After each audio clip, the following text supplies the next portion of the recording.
So పూజా నర్వాల్ గురించి మీకు చెప్పాల్సింది గొప్ప విషయం ఏంటంటే తను రీసెంట్గా బంగ్లాదేశ్లో జరిగిన వరల్డ్ కప్లో తను గోల్డ్ మెడల్ సాధించిన ప్లేయర్ అండ్ అంతకుముందు ఏషియన్ గేమ్స్లో కూడా గోల్డ్ మెడల్ సాధించింది. సో ప్రజెంట్లీ తను సౌత్ సెంట్రల్ రైల్వేలో జాబ్ చేస్తుంది, స్పోర్ట్స్ కోటా రిక్రూటీ. సో తన కెరియర్ అంతా కూడా స్పోర్ట్స్ ద్వారా, కబడ్డీ ద్వారా ఇక్కడ రావడం జరిగింది. ఇప్పుడు ఇంటర్నేషనల్ స్టాండర్డ్లో కూడా తన పర్ఫార్మెన్స్ ఇచ్చింది. అండ్ రీసెంట్గా women world cup gold medalist కాబట్టి, సో కబడ్డీ మూవీ కాబట్టి తను తీసుకొస్తే ఒక మంచి యాప్ట్ ఉంటుందనే ఉద్దేశంతో రామకృష్ణ గారు మమ్మల్ని రిక్వెస్ట్ చేస్తే తను తీసుకోవడం జరిగింది. ఎందుకంటే నేను గత 10 సంవత్సరాల నుంచి కోచింగ్ ఫీల్డ్లో ఉన్నాను. 2018 Asian games Indian women team కోచ్గా పనిచేయడం జరిగింది అండ్ ప్రో కబడ్డీ లీగ్లో కూడా పనిచేయడం జరుగుతుంది. కాబట్టి సో కబడ్డీ అనేది ఒక రియలిస్టిక్ స్టోరీలా తీయాలన్నప్పుడు, సో కబడ్డీ గురించి ఒక కబడ్డీ తెలిసిన వ్యక్తి ఎవరన్నా బాగుంటారన్నప్పుడు రామకృష్ణ గారు నన్ను అప్రోచ్ అయ్యారు. సో దానికి సంబంధించిన విషయంలో మాట్లాడడం జరిగింది.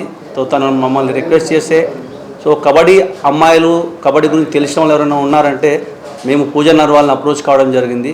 సో సందర్భంగా తను ఇక్కడే ఉంది కాబట్టి తను కూడా ఇంట్రొడ్యూస్ చేయడం జరిగింది. సో కబడ్డీ మీ అందరికీ తెలుసు, క్రికెట్ తర్వాత ఐపీఎల్ తర్వాత మోస్ట్ వ్యూవర్షిప్ ఉన్న గేమ్ ఏదైనా ఉందంటే undoubtedly kabaddi. Especially pro kabaddi జరిగిన తర్వాత ఉమెన్ ప్రో కబడ్డీ కూడా త్వరలో స్టార్ట్ కాబోతుంది.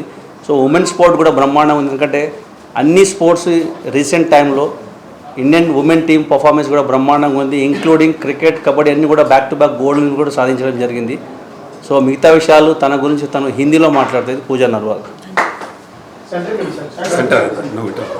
आप इधर आइए. अरे बिल्ला ईमान अरे बिल्ला किसका आपके बारे में बताओ. कबड्डी के बारे में, आपके बारे में कब शुरू किया?